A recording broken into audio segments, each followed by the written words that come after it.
going back and forth between the subjective and the objective.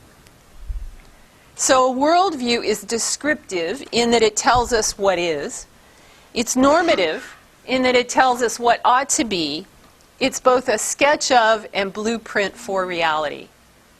So think about that.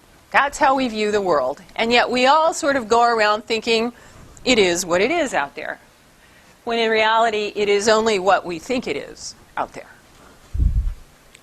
So I just want to talk about the anatomy of these things. This is an entirely reductionist way to think about it, but sometimes we have to do that in order to understand it.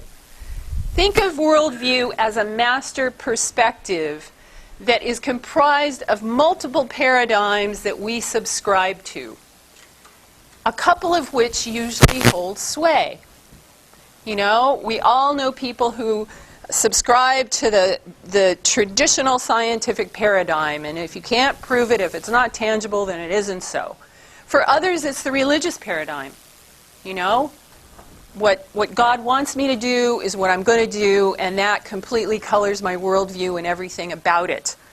And for me, for a long time, it was probably the design paradigm. I saw everything through the dominance of what that design paradigm told me I should do, what questions I could ask, etc. Paradigms prescribe behavior and guide the questions that can and cannot be asked. And the traditional design disciplines have their own dominant paradigm. Every discipline does. So if we took one person's worldview, we're all so different. You could begin to say, what are the paradigms that hold sway within my worldview?